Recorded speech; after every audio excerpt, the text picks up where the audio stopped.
guest today.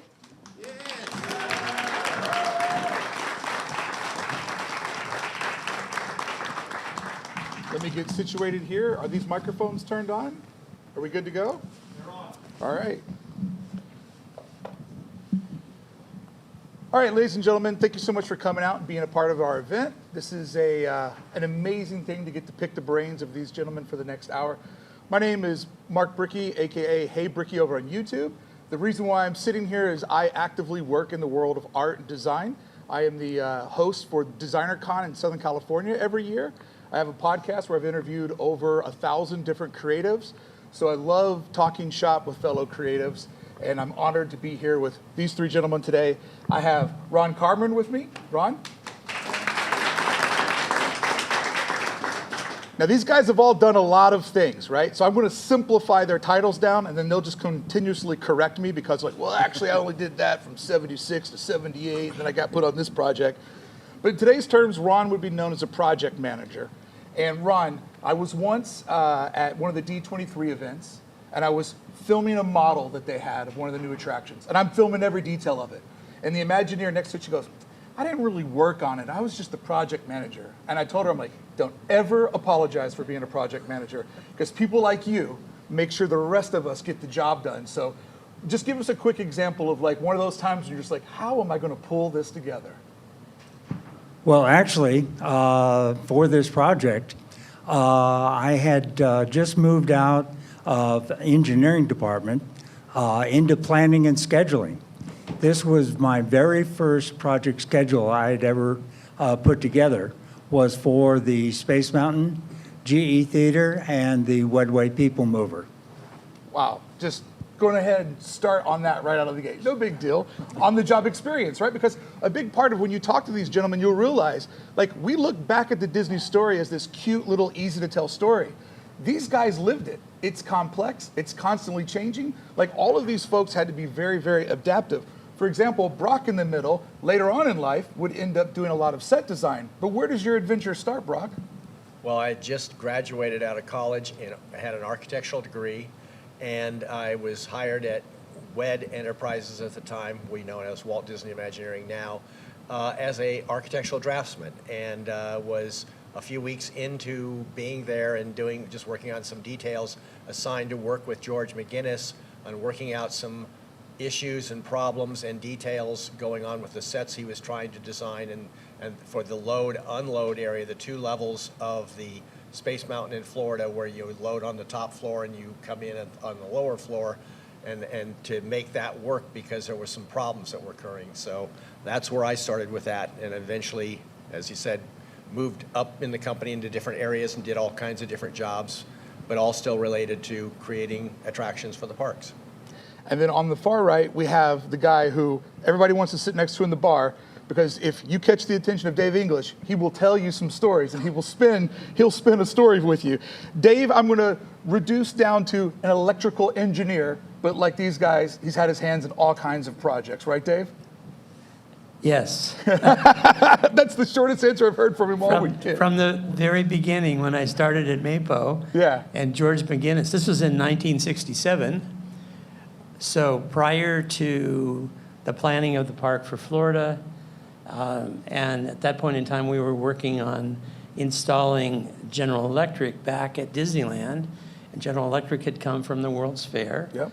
And my initial job was to work on the workbench and build wiring looms, because I had finished my tour in Vietnam for the Air Force.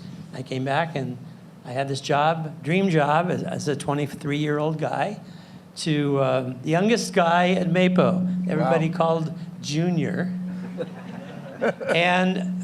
But what a great experience to start out doing that. And I ended up, 30 years later, working for feature animation for the last 15 years. Wow. So for those of you that have seen Beauty and the Beast and seen the ballroom scene, it was my group that envisioned adapting, this is in 1983, using what was not known, but now known as CGI, to combine 2D animation with 3D environments. So to create that flowing dance scene, right? So the camera right, would so effortlessly go yeah, around it the was characters? two-dimensional artwork combined with a three-dimensional background that was built in the computer and then pasted, combined together. Well, with my guests today, they know, like every creative, that no project just falls from the sky. Like everything that we experience through technology always stands on the shoulders of something that came before it. So let's begin our conversation with the mighty Matterhorn standing inside of, is it Tomorrowland or is it Fantasyland? It depends on you. But a lot of people will just regurgitate fun facts about some of these, now classic attractions. And you hear people go, well, Matterhorn was the first ever tubular steel roller coaster. And I don't think they quite understand what they're talking about when they say that. So when we start our story with the Matterhorn today, let's just give everybody a quick indication, whoever wants to jump in can.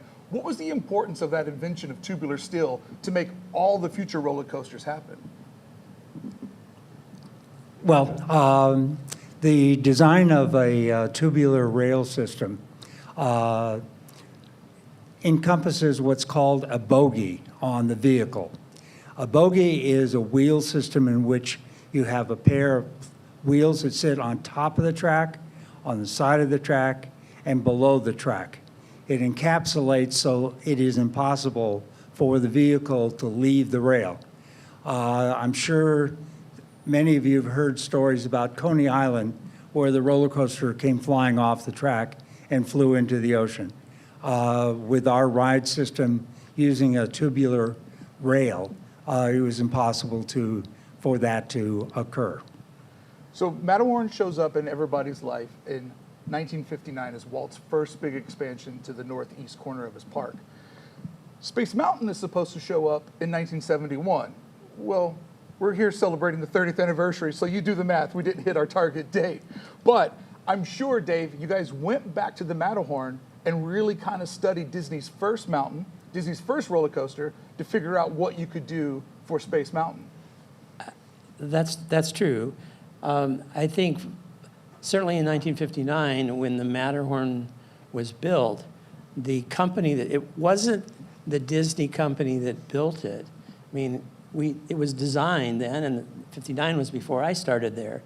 But if you look at the John Hinch drawing, there's actually a date, 1965, because when, again, Walt had this idea of Space Mountain, All the Presidents, very early, and that appears if for those of you, if you Google RCA Project 90, you'll find on the internet a copy of a proposal that RCA did back in 1968, where Walt and David Sarnoff were friends, and they had worked together because RCA had an attraction at the World's Fair. Mm-hmm. So that idea of going forward, RCA said, oh, we're the people that should be building you Walt Disney World in 1968.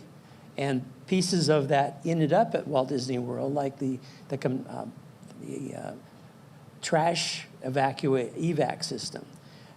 But in those days, RCA wanted to do the whole thing. Yeah. So this whole history of working with industry to develop something dates from the very beginning of the World's Fair. When the Matterhorn was done, it was built by a third party. I believe it was built by Aero Development Company. Yeah, it was. And it was the first. It only had a single vehicle. I mean, it wasn't like there were multiple trains on the track at the same time for the original Matterhorn. When Space Mountain was designed, it's like, oh, we want to have multiple vehicles. That means you can't have them crash into each other. We wanted to be able to have a high throughput. So a heavy car goes down the track faster than a lighter car. So we want to be able to change the spacing. It's got to be safe. So when Space Mountain was done, one of the things was, back in 1969, before Magic Kingdom was open, well, will people enjoy this roller coaster experience in the dark? So to your point, those of us at WED and MAPO at the time in 1969, this is the part I wanted to hear. We were like, okay, show up at Disneyland tonight or tomorrow night at midnight. We're going to turn off all the lights, and you're going to ride the Matterhorn. And we thought, well, that can't be too bad, except I get easily motion sick. So, okay, I'm being told I'll go. So we went down there. But it wasn't to ride once. it was to ride it like for an hour. So we went up and down and up and down and up and down. And even to this day, Matterhorn is it's a great ride, but there's a lot of back and forth, and it's not smooth like Space Mountain. So that's how they decided. We all had to fill out this questionnaire, and of course, I don't know if you've ever been asked, are you doing okay by somebody who you want to impress? But all of us said, check, okay, greatest ride ever. I'm not sure all of us, but I did anyway. So that was the test. And didn't they also turn out the lights in Oh, yeah. Disneyland? All of the lights around in Tomorrowland it was coordinated. They shut everything off. We were guided by flashlight. And it was one of those I'll never forget experiences. Man, when I heard that story, it just blew my mind. They shut all the lights off so you guys could get in complete darkness. If I could add something to that real quick. Please. That when you told me the story, you made this a little more prominent, but the fact was nobody had ever built a roller coaster in the dark. And so what is it going to be like? Can you even do that? Will people get sick when they don't know where they're going? They can't see is there going to be a drop here? There's a turn there. And so that was what a major part of that was to say, does this work in the dark? Can we make an attraction and not have everybody come out and be throwing up or something? It's not a good situation. So anyway. I could answer that question, yes. I get very sick riding a roller coaster in the dark. I'm a one and done with Space Mountain, but I love the architecture of it. So this story predates, Magic Kingdom, Walt Disney World. This is one of Walt's ideas. And I think, what you all worked on with Space Mountain is a challenge that the company's still working on. Can you tell stories in high speeds? And so let's talk a little bit about how Space Mountain was designed to, as much as possible, with the technology available at 71 to 75, to put as many storytelling elements in an attraction where you're going fast in the darkness. Like, Dave, was the idea that the darkness was kind of part of the story? Because I know Walt wanted to make it feel like the re-entry when you came back to Earth from space. Again, my role was for the Space Mountain in Florida and also at Disneyland later to do the control system for the show elements. Yeah. As well as the television surveillance system to make sure people are safe.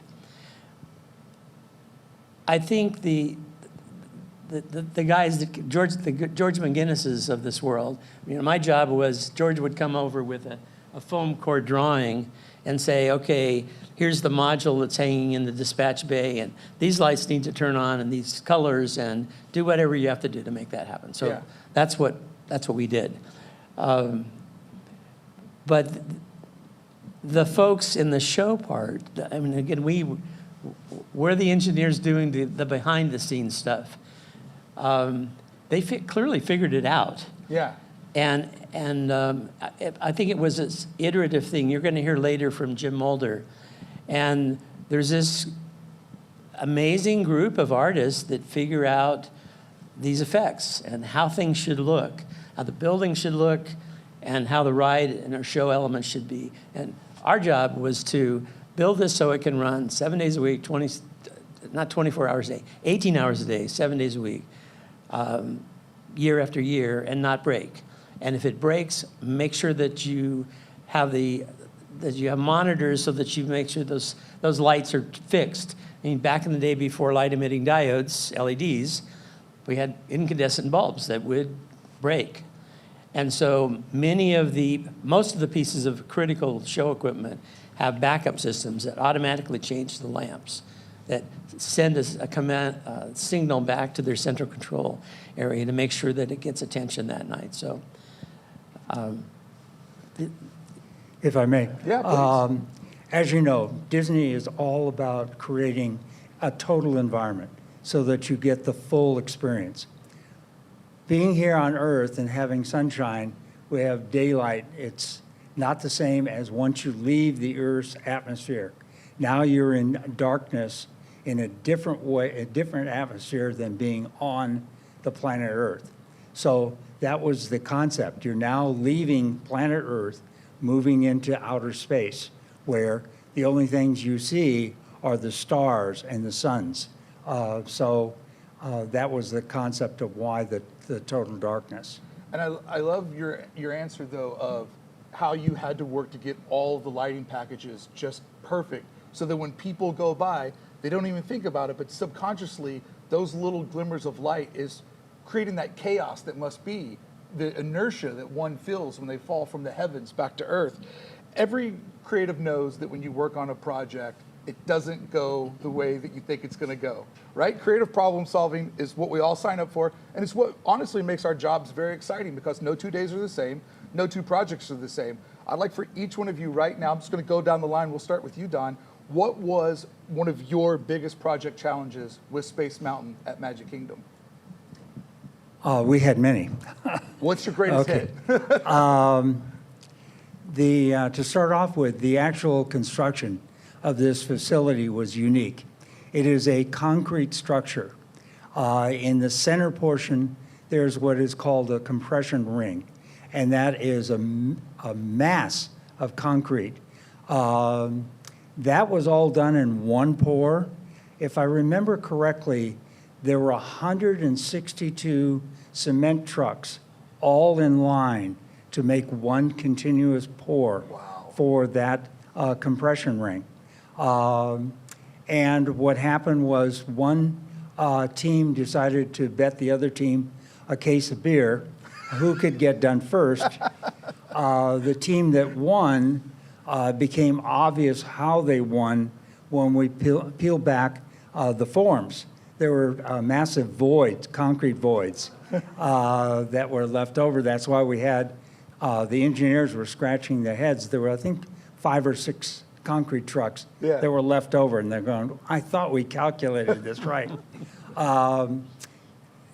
That was one challenge we had to correct. Part of the reason for the schedule change also, because it took a while to come up with an engineering fix, and then we implemented that. The other was the ride system itself. It created such forces on the ride vehicle that after the first year of operation, we found stress cracks, structural stress cracks in the chassis. Wow. So we had to, 1, replace all the chassis, and 2, redesign the track to eliminate those types. The original ride, if I'm sure most of you weren't able to enjoy this, was really thrilling, very thrilling. To the point where they had to, I mean, initially when it opened up, Disney was trying to be Disney and they were playing coy, and the cast members weren't allowed to use the term roller coaster. And so a lot of people would get in line with their grandkids and think that they were going to go on a boat ride through space, which we all know that there's no boat in there. And there were people that were coming out that were severely, injured or rattled from it. Like the injury report over the first couple of months is pretty crazy. So then they went out of their way and they'd have cast members tell people like, this, do you know what you're getting ready to get involved in? And that's how the RCA prop out front stood for a while, with an example of the ride vehicle, just so people kind of knew what they were getting into. So the whole we're going to be coy thing didn't really work out. Brock, what about you? What was one of your biggest challenges you can remember on this project? Well, the challenge I had was right from day one working with George. Was he was working at that point on the load unload area, and the sets that would go in there to give you the look of this space station you had taken off from and then came back to. And the track design had been done by the engineers. It was already, well, not really computerized because we didn't have computers running those things in those days, but had already been laid out for all the stuff. And they said, you can't touch the track. You can't make anything change there because we've got it locked in and we know that works. Well, the problem we had was because of you saw the cross section of that track, that triangular cross section, it takes about 3 feet of space for that to fit into, and then you have the structure of the building to support it. As you put that, the way they originally laid it out, into the building, the second floor or the first floor unload area didn't have the headroom where the vehicles came in. If you'd stand up and you'd hit your head against the ceiling if it ever got built that way, and that wasn't going to be a very good thing. So he was trying to figure out how we can make this work, and so I told him I would go back and look at the architectural drawings, the structural, see if there was anything that could be changed there, and eventually came up with the idea that why can't we just offset the track a couple of feet, about 3 or 4 feet between those two stations, so that now we had the head clearance because the lower trough was back behind the sets where nobody was walking and we didn't need to worry about head clearance. And initially that was, looked at as, no, we can't do that. Excuse me. Because the track's locked in. It's like, well, but this has nothing to do with the running of the ride and the gravity effect and all that. This is all controlled through here. We need to slide them, otherwise we can't build a building and get people out of it when it's over with. And I had to build a model of that to show how that would work and everything, and convince the engineers that they could change that part of the track design without affecting the whole building. It was just shifting it over, and that's what we did. A little story associated with that model was when I first came to work there, the first day I showed up, they put us in a conference room to wait to be interviewed by the people that we were going to be working with. And while I was waiting, a gentleman walked in with a model of what would eventually become Big Thunder Mountain at Disneyland. And he was going to be making a presentation of this model that he had built and this design he had done for it. And his name was Tony Baxter. And you all probably know who he is today. But at that time, he worked in the model shop. And he was but I didn't know that at that point. And when I was building the model I said, I need some little vehicle models to put on it to show where the vehicles are and all this stuff. And they said, well, we'll get somebody in the model shop to build it for you, and he'll call you when it's done. And he did, and I went down, and here is Tony Baxter building little pieces of a model to go on my model. And I was really kind of shocked and surprised because I thought he was like one of the big designers at that time. He later obviously became one. So that was just an interesting little, that connection to where he and I met each other and became very, very good friends and everything. So that was, a part of doing that whole process. But that was the one thing that stood out for me as far as, because, being able to make that part work, and as a result, we went forward with the design. I think that's one of the things that Disney, hardcore fans or enthusiasts really love is the concept art and models is a really great way to get all these creative folks on the exact same page, because seeing something is believing something. And, so much of the artwork that we now see on the exterior was never meant to be guest facing. It's the behind the curtains look of, I love the idea that you have a great idea, you're trying to pitch it up the pole to get it approved. They're like, we just need to see a model. We just need to see if we can see it, we can imagine if it's going to work. So I love all of that. And I think that's one of the things that fans enjoy. Dave, what was one of your big hurdles with this project? Again, as Brock was talking about, guys like George McGinnis, first of all, is fast, but great man. I mean, he was just a really nice guy. And there was this mutual respect. I mean, of course, George would come over to him when I was working on the workbench and first started there. And he was doing Moon Ride at Disneyland. And he'd come over with his sketches and nicely colored in with these are the lights and here's the panels. And it just needs to work like this. These were the days, there were no computers. I mean, cell phones were invented in 1974. So when Space Mountain was being designed, we think of what we have today with a desktop or your cell phone or whatever that technology is. But in those days, there was no internet. And there were timeshare computers. That's how the ride was calculated by Bill Watkins.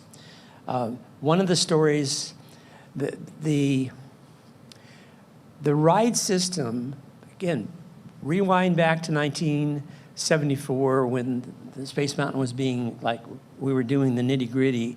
Oh, we've got to control this. The tools that we had, there was no AutoCAD where you could draw on the computer. There were drawings. And so that's why models were so critical to the spatial being able to see how this was all going to work. But they turned out to be still good today. You walk into an architect's space and he's got a model of the building he's going to build. Because most of us may not know how to read a drawing. Drawings are flat pieces of art. It's just recently that the computers have enough power to show a model in 3 dimensions. So we didn't have any of those tools. clearly the job got done, and the people that were working on it found ways to use the tools that we had. So one of those things that happened, we were a small engineering group at WED at the time, and when the ride control system was being planned then for Space Mountain, nobody had ever built multiple trains on the same high-speed ride ever. So, at least as far as we know, nobody had. And so it's like, well, this has got to be safe. It's got to be robust. Part of the group said, no, we're going to use programmable logic controllers, which is kind of an older hardware concept. And then the new group said, no, we did this animation system in 1971. We can use computers to do this. And it was a fairly serious conflict between, well, looks like computers may be the way to go in the future. And we're like, duh, now, but back then it wasn't. So there were two computers because we didn't want to trust one.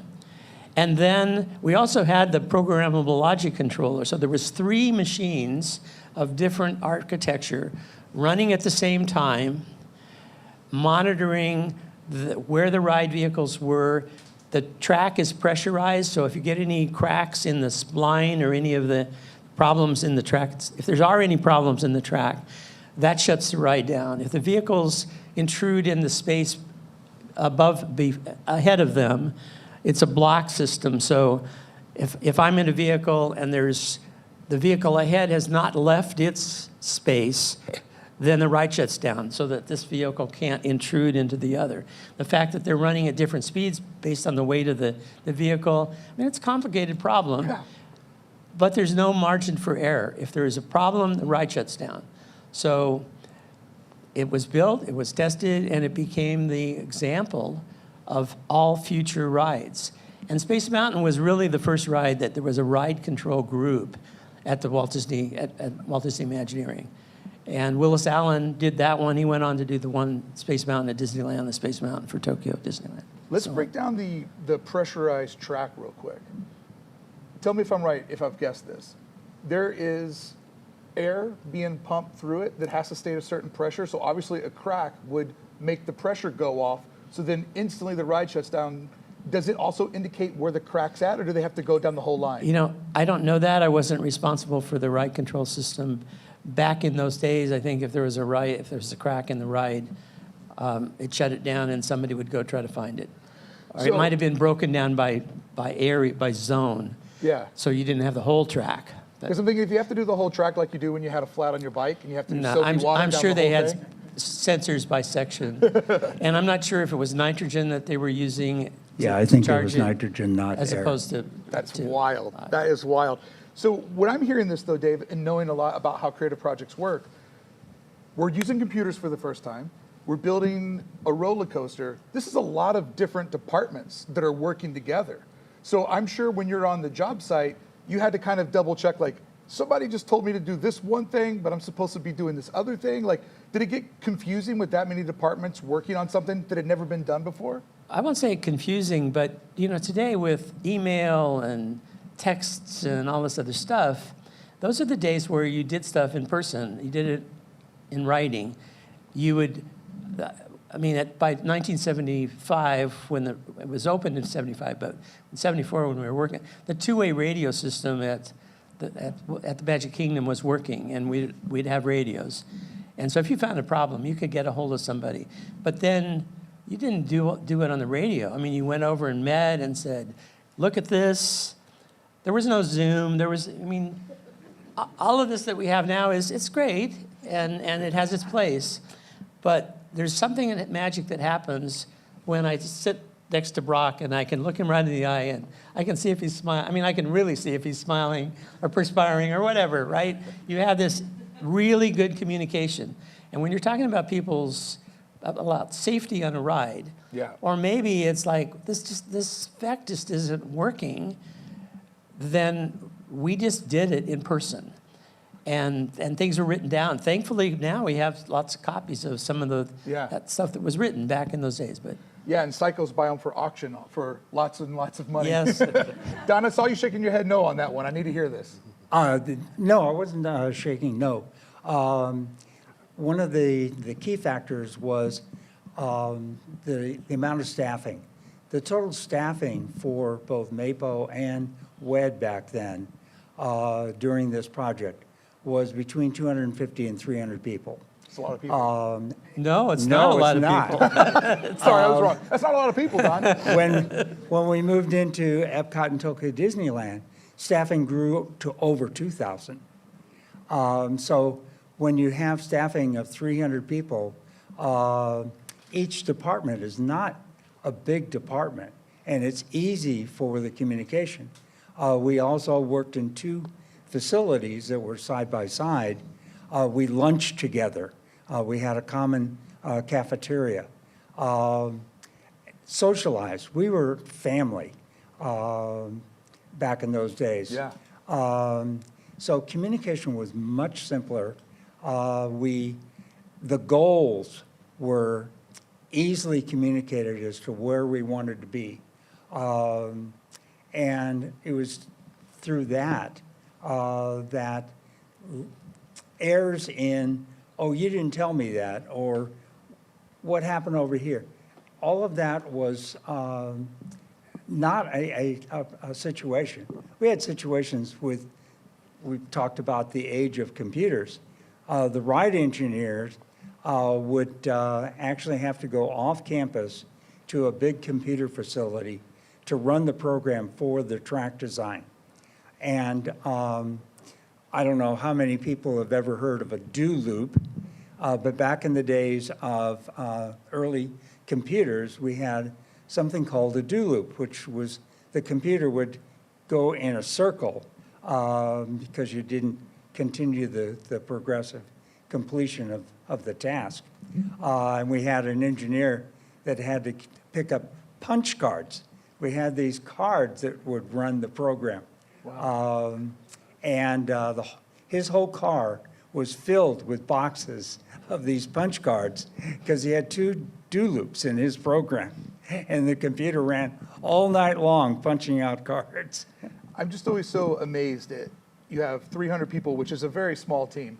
And how do you know what all 300 people need to do each and every day to hit that final target point? Like, that's the part that just is absolute marvel. And I have to apologize real quick. I am dyslexic, and I think maybe I have called you Don, and your name is Ron. Yes. And I have to apologize. I struggle with reading. So let's talk about this. Every creative, when you work on a project, you have an idea where you're like, man, I really wish I could convince them to go this way. Like you were talking about the model that you built, Brock.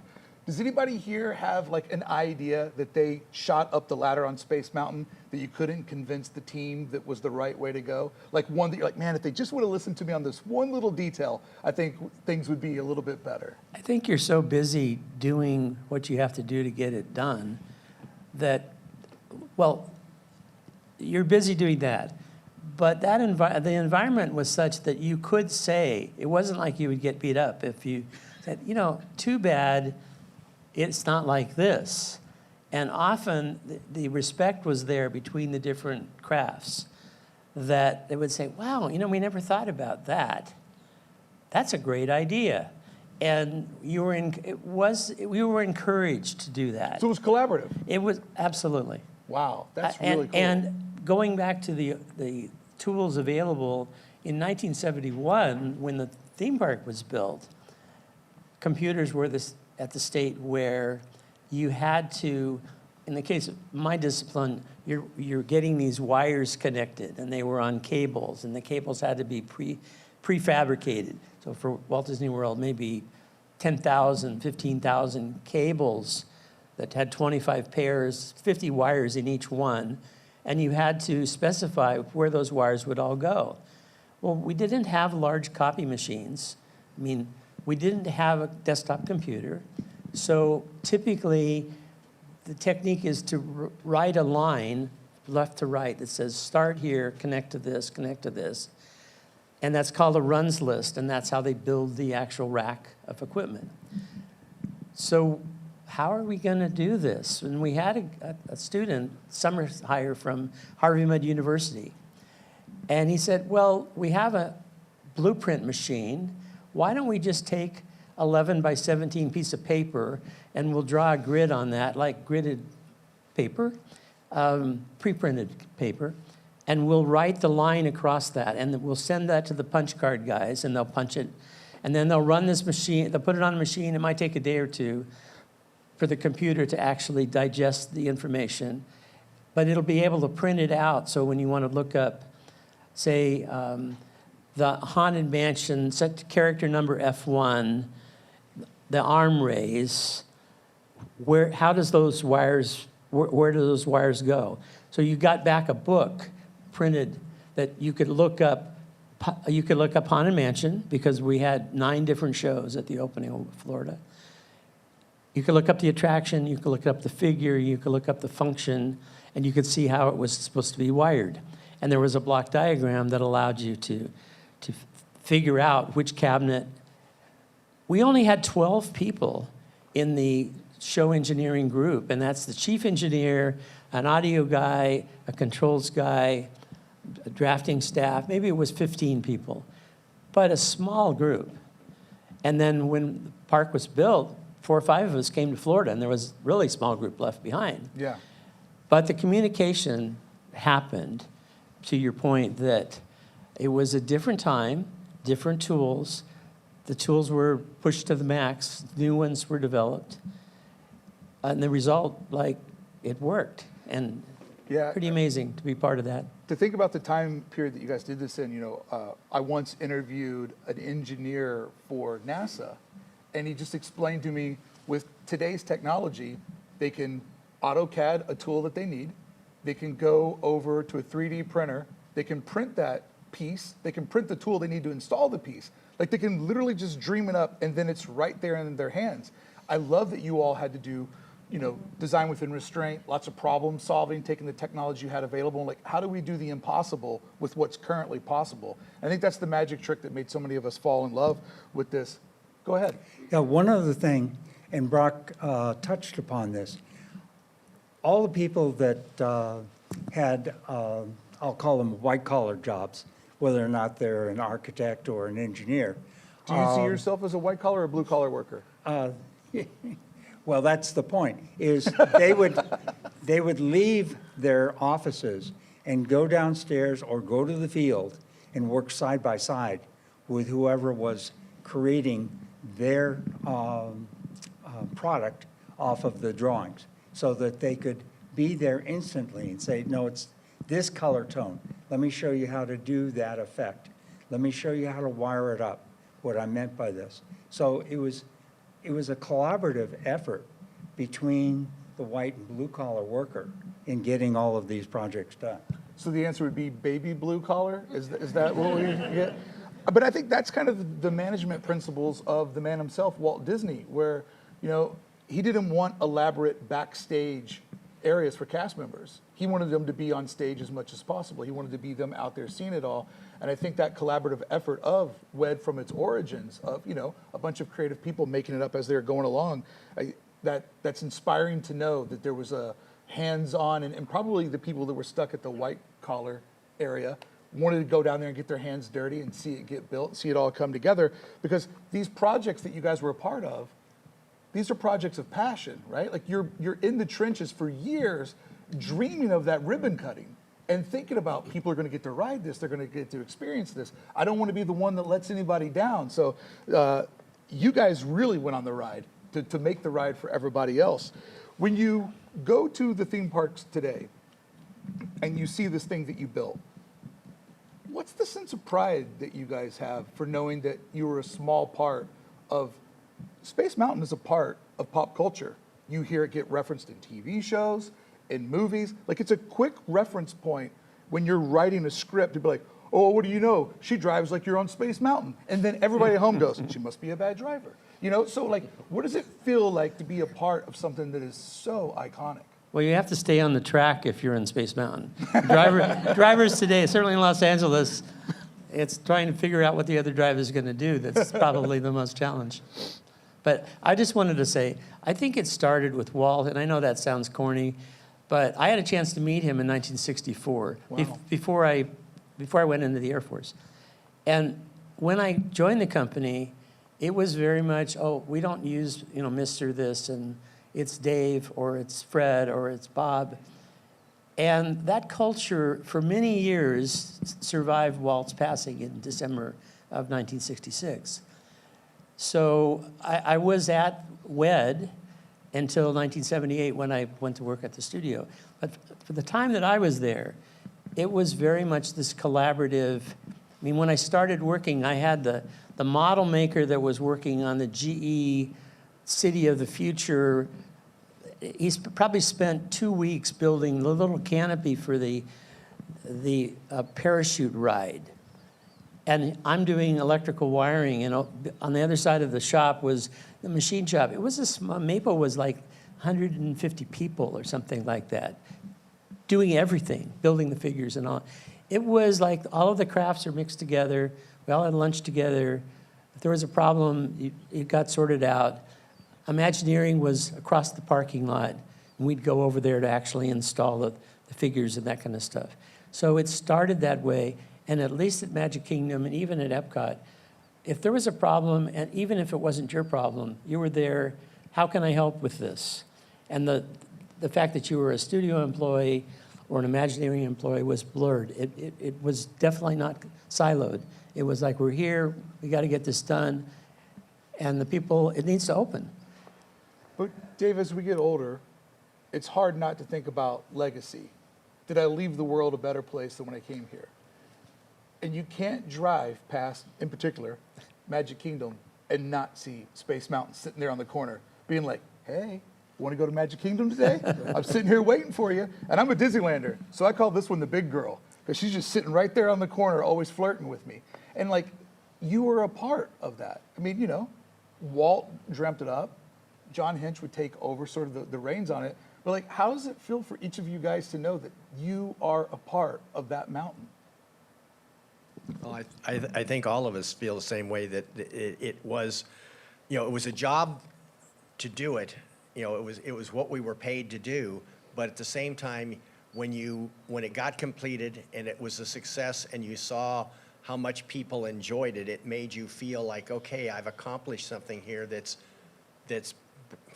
done something better for the world. It gives them a place they can go and relax and have fun and enjoy themselves and get away from the humdrum or the pressures of every day. So yeah, you can't help but feel proud of the fact that you were a part of that and you helped it happen, even though it may have been a small part or a big part, doesn't really matter. You all had that same pride. Yeah, I love that about creative projects, where it's like, it doesn't matter what component you were, it took a team to build it. Yes. No one man could build that mountain. Yes, the feeling is overwhelming. I've been to countless openings of both entire theme parks or new attractions. And most of the time I got the honor of actually being there when the ribbon is cut or the rope is dropped, and seeing all those guests first entering the attraction or the park, and then seeing their smiling, laughing faces when they come off the attractions. It was what drove me for 21 years being a part of the organization. The rewards that you get personally are just something that you can't quantify. I interviewed Chris Crump, the son of the late Rolly Crump, and he told me that he spent over, I think it was maybe 1.5 years, 2 years building the model for Disney Sea. Built the model, they used the model to pitch it to the Oriental Land Company. When the deal went through, it went into production. And he said, when I got to go there for the first time, it was brand new, it had been built. Nobody had ever walked the grounds. But I spent so much time working on the model, I knew exactly where everything was at. So I was walking inside of 2 years of my life building this model. I have to ask each of you, you worked on this thing, at times it seemed impossible, dates moved around. I mean, you built something that was iconic, but at the time it was a job. What did it feel like the first time you actually got to ride Space Mountain? Look, they can't get the microphones up fast enough this time. Some of these other questions, like, I don't want to talk about legacy. I still remember how motion sick I got. Me and you too. But, to your point, before I answer that, to your point about feeling of accomplishment, Again, it was a job. It's actually last night at this program, people are, people like love Space Mountain. They love Disney. I mean, I worked for the company for almost 30 years in different areas, and I liked it. but I mean, I was actually, I won't say dedicated, but I was working with a group of people, and you just couldn't help but feel that what you were doing was important. When I was growing up, I wanted to be, I thought I wanted to be either in the medical field, building equipment that helped save lives, or teach, help, and I'm able to do what I did because of a couple of teachers. So the people that are educators they have this amazing opportunity to set in motion careers.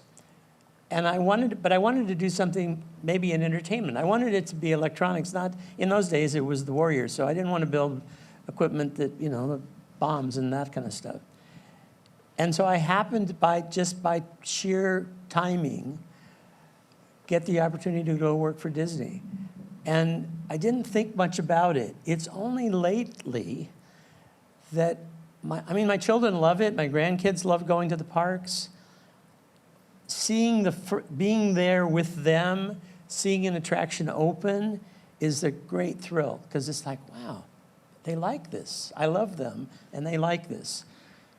There's all of these Disney fans throughout the world, and we've brought some happiness and joy and fun, and changed lives in many cases.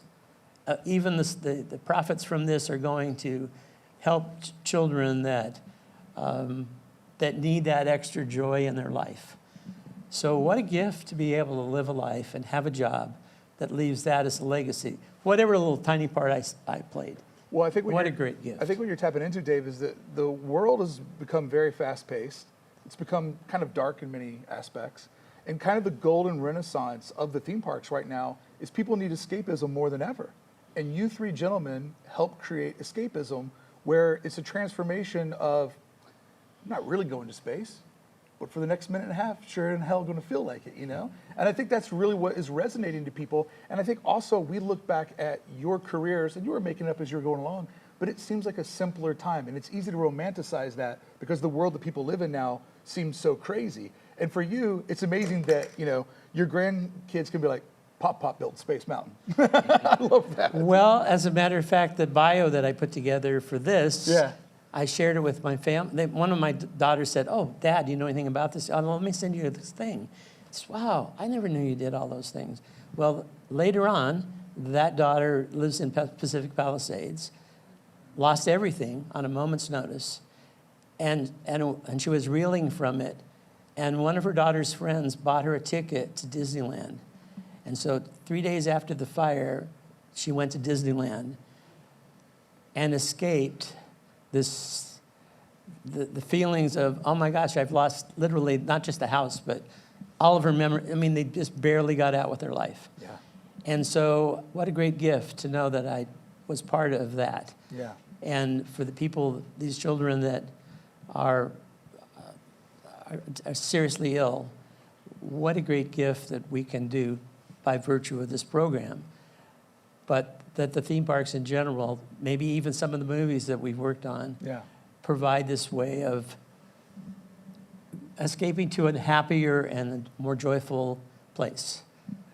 What a great gift that is. So I'm blessed. That's why we're all here. And as somebody who lives in LA, very sorry to hear about your daughter's home. Like, what a beautiful neighborhood. That There's so many other people. Yeah, It's just tragic. Well, we'll stay in our escapism. Brock, what about you? Tell me about the first time you rode. Well, hey, Brock, what about the first time you rode Space Mountain? Well, actually, there were two first times. There was the first time under show conditions. And it was like, that was great. It was like, wow, that really worked. It really was fun and exciting. But the very first time I rode it was under work lights. The building was still under construction, sets were still being installed, but the ride vehicles were on the track. They were running them for testing, and it was my first trip to Florida.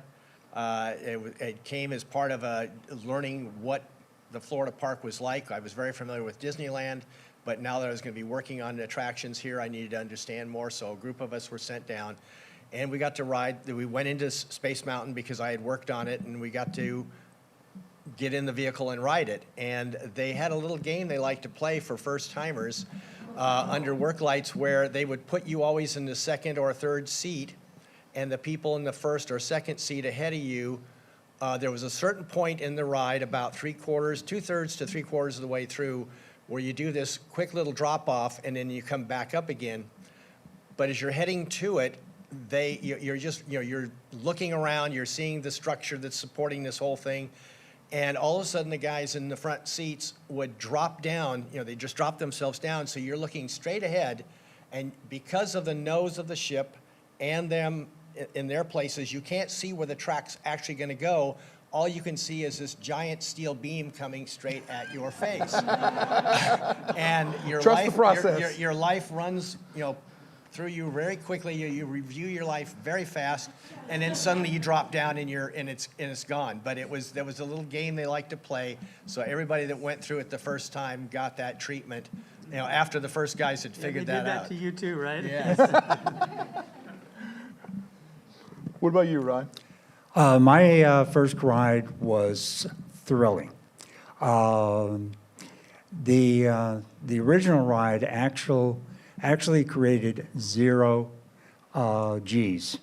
And back in those days, I was nerdy and I had my pocket filled with all kinds of pens, pencils, and glasses and things like that. Sounds cool to me, Ron. And in one moment in the ride, all of those objects were floating in front of my face. And I quickly grabbed them.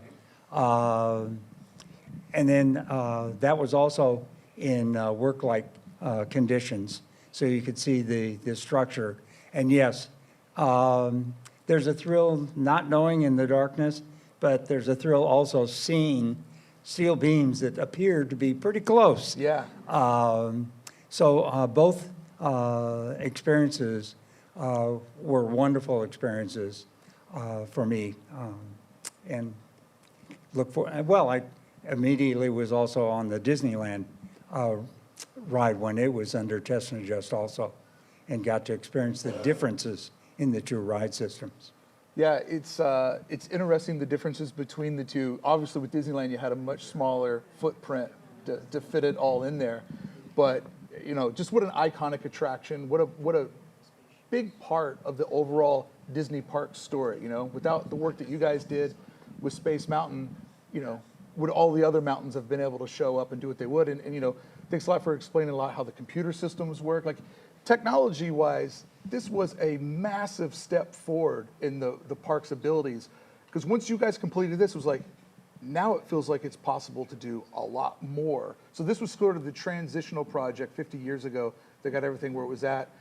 I want to thank you, gentlemen, for your time and for your stories and for everything that you did for all of us, for giving us that escapism, for making this icon. And every person in this room and probably around the world has a great memory of riding Space Mountain with somebody they love, and we couldn't have done that without you guys.